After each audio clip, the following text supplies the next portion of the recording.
बिस्मिल्लाहिर्रहमानिर्रहीम। अल्लाहुम्मा सल्लि व सल्लिम अला नबिय्यिना मुहम्मद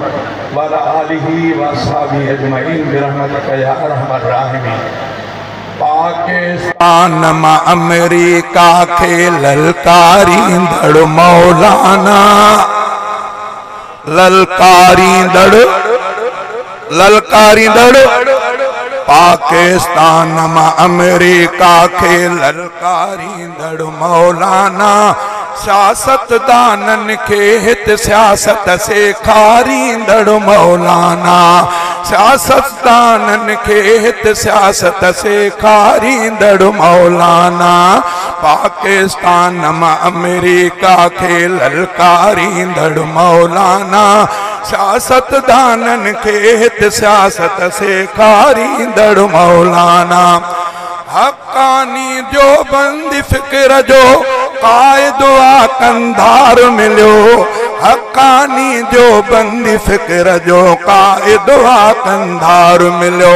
नबवी परचम सुन्नत समझी फड़काईंदड़ मौलाना,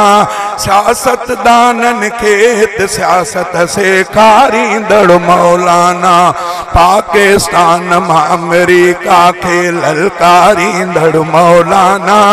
सियासतदानन खे हित सियासत सेखारींदड़ मौलाना, गज़ा बर्मा या कश्मीरी मज़लूमन सां गॾु बीही, गज़ा बर्मा या कश्मीरी मज़लूमन सां गॾु बीही, उम्मत जे इत्तेहाद जा नारा लॻराईंदड़ मौलाना, सियासतदानन खे हित सियासत सेखारींदड़ मौलाना, पाकिस्तान मां अमेरिका खे ललकारींदड़ मौलाना, सियासतदानन खे हित सियासत सेखारींदड़ मौलाना, दीनी मदरसन ख़ातिर ताज़ो उभरियल आवाज़ बणियल, दीनी मदरसन ख़ातिर ताज़ो उभरियल आवाज़ बणियल, पार्लियामेंट में दुश्मन दीन के तकबीर, जमीयत उलमा इस्लाम, कायदे मिल्लत इस्लामिया हजरत मौलाना फजलुर रहमान, दीनी मदरसन ख़ातिर ताज़ो उभरियल आवाज़ बणियल, दीनी मदरसन ख़ातिर उभरियल ताज़ो आवाज़ बणियल, पार्लियामेंट में दुश्मन दीन खे धमकाईंदड़ मौलाना, सियासतदानन खे हित सियासत सेखारींदड़ मौलाना, वर्दी टाई वारा के भी, वर्दी टाई वारा के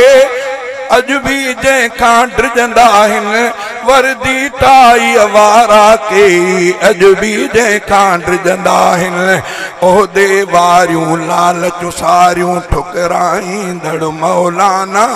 ओहदे वारियूं लालचूं सारियूं ठुकराईंदड़ मौलाना,